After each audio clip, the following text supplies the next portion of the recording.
understanding, yeah, okay. What I mean to say is no matter what type of character you write, a strong girl, a weak girl, whatever, there tends to be a problem where at the end of the day, the girl still gets the boy, and she's always better off with the boy. No.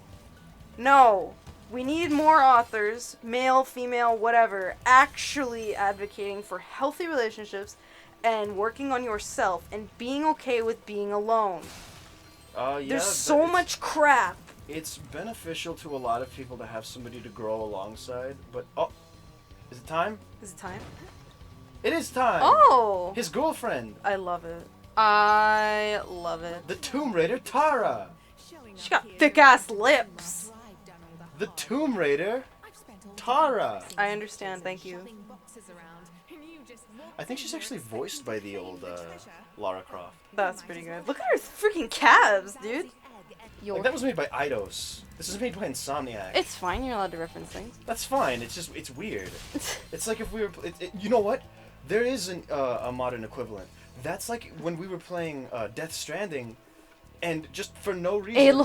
Aloy was just on the street. Like, I get it, because it's on the Decima engine, but, like, that's weird! Yeah, Sony. So, healthy relationships. Yeah. And it's not even like you need to write any character. Stop writing... Are you kidding me? Stop writing people that can't function without finding love. Because at the end of the day, too, the authors do a very terrible job at explaining that it takes work. Not Sparks. It takes work. It doesn't just click. It isn't that you just like each other's records and you know, go to the same tea shop or whatever. And if it is, you're very boring people and should consider not being boring. I'm not gonna cut that. I don't know, man. If it's not that, it's a love triangle, and it's just gross. What the heck? Stop normalizing it. That's what it is. Oh, he's got a saddle. Yeah, I'm supposed to ride him. That's pretty cool. I've been training my new pet manta ray to carry the... Okay, let's go. Yeah. I don't know. I feel like we don't communicate our points properly. Yeah, we've been doing a shit job at communicating our points, but I think our discussions are getting a little bit too intense for like this kind of like format. Yeah, we're trying to play Spyro, and I'm over here talking about like the way authors write and the nature of love. Yeah, but I don't know, man. Oh, you big bastard! It's harmful, you know. No, my manta ray. Because you know, back to the thing that made me angry. You got like 13 Reasons Why, and it's like this guy doesn't stand up for her after stuff happens, right? After she gets shamed by the entire school and his friends or whatever. He doesn't stand up for her. I don't know, maybe in season 2 there are scenes that they added in post because I don't need to humanize this asshole. But it's just like, if he was willing to not fight for her, then what do you mean he loved her? Fight me. Bite my butt. That's it. I hate it. I hate like that teen media. I don't like it. I wanted to talk about Life is Strange actually. Oh. Because Life is Strange, I feel, is the peak of that. Everything I hate in teen media, like, because that thing was glorified for being just the greatest piece of what am I thinking of?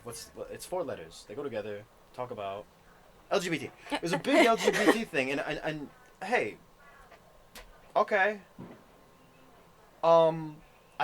I have not played the game. What I have done is I've watched somebody else do it, kind of, like, because I kept coming in and out because I was working at the time. It was Matt and Liam. Oh. Yeah. So when I'd come in to the story again, I heard something disgusting.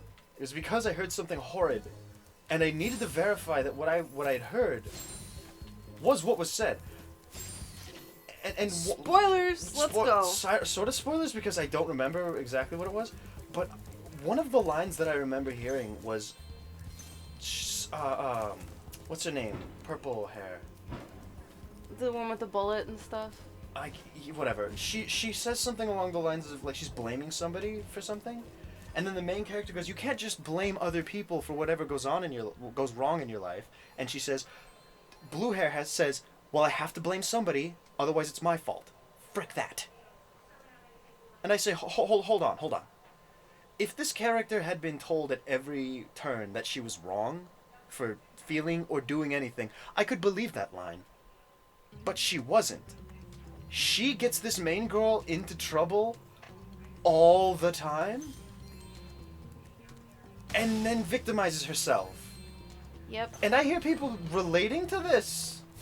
Isn't the end of the game, spoilers, where you have to decide between the world Yes, messing you up? you have to decide between saving Arcadia Bay or saving Blue Hair.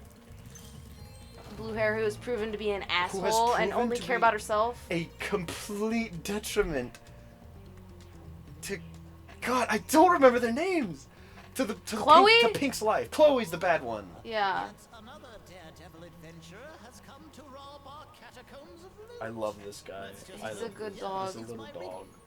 He's a little jackal. It's funny because they should have been. Wait a minute. He said, "What am I?" Should have been cats. No, he's a jackal. No. Anubis is like the face of Egypt. Lore.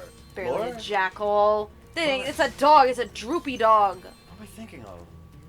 Lore? Mythology. Getting away from our rage. Oh god. Yeah, let me talk. Shit! Let me talk about Spyro. This level is the hardest level in the game, and I don't remember why right now. But That's I'm a jackal. probably about to find out. See the face? I did. I saw the face. Different Also, face. They were really scary on the PS1. Yeah, I They bet. spooked me. Are they as scary as those shark guys? Shark guys? The guys with the bats in the eyes. Bats? Ah! The big mouth, the big teeth, in that one level, like not too far back. That wasn't on this one. That was Spyro 2. Oh. Yeah, I was 100% What? Spyro 2 while I was playing alongside this. I swear we talked about them. We talked about them, but not on the show. I swear there's an episode. Oh, now I remember why. Because these guys are always throwing rocks at you. I gotta take that. And these things are always spawning enemies, and the only way to get rid of them is to head bash them, and they couldn't do it because Spyro didn't do it. Spyro only does what you tell him to do. Sometimes. Honestly, anybody who's played this game can vouch for me. If you do something in this game, it works sometimes. If you glide to a ledge, sometimes it works. If you hover, sometimes it works. This feels like an Uncharted. This feels issue. like this feels like that Uncharted collection that came out. Roll the clip.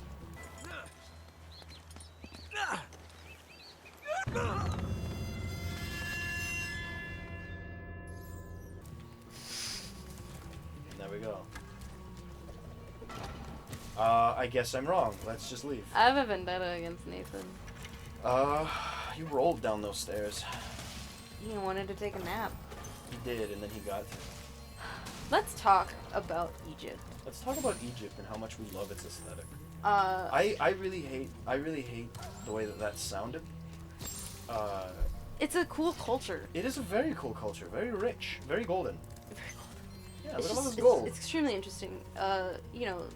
They were the first world power. Yeah, slavery aside, it's fascinating. Hey man, slavery. It blows. What was I saying? All right, well, at least something funny happened. Us 2020 slavery, it blows. So freaking. Hey man. in quotes. Yeah, on a plaque.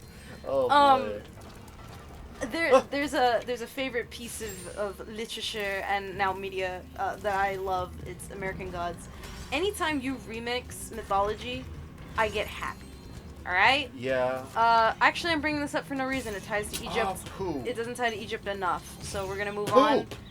God. All right. Well, If you get a chance to read Neil Gaiman or watch Neil Gaiman, I suck! No! American Gods, please do. Anyway, we're gonna move on from me tangenting Egypt. Yes, I want to talk about one of my favorite things, Yu-Gi-Oh! It started out with Kazuki Takahashi really loved games, and he talked about the origins of games, specifically the Egyptian origins, because like I said, they were first world power, so they were the most developed people at the time. So they developed different forms of leisure games. Yeah, they had a lot and of time such. to kill. Yes. And that's where a lot of the the Millennium Puzzle, the Millennium Items, all that stuff comes from. The cards, the Yu-Gi-Oh cards, are actually meant to look like Egyptian tablets. Yes. And if you didn't notice, you could pick up one of those gladiator beasts there, and you can look at it. The texture on the outside of the border is like carved stone. Yes. Oh, I'm supposed to. This level revolves around these balls. That's why this level was so hard to me, because I didn't get that. And then when I played this game again, I didn't get it until I finished the level. You can really notice with the old, like the original cards before it really got its footing. Yeah, and then everything got streamlined and like kind of like Squish that text. Yeah, you look at the older game. The older cards. The edges are rounded, and the cards are ever so slightly bigger. It's pretty neat. Now the cards are really thin and small, and they have Not really utilized. sharp corners. The space is not utilized. Space is not very well utilized. I actually have a magic card right here. It exists. I saw it. Yeah, whatever. The text on magic cards is incredibly legible, and there's more room. That card is not. I thought they were huge. I thought magic cards were like Pokemon card size. They're not. But they're really not. They're like the same size They are as Yu-Gi-Oh about the cards. exact same size, but they fit so much more information. There's more room for the art. There's a lot of room for the text. Round of the annual. The riddle is this. I don't want to. Oh, I am terribly. Okay. I don't want to do this. Okay.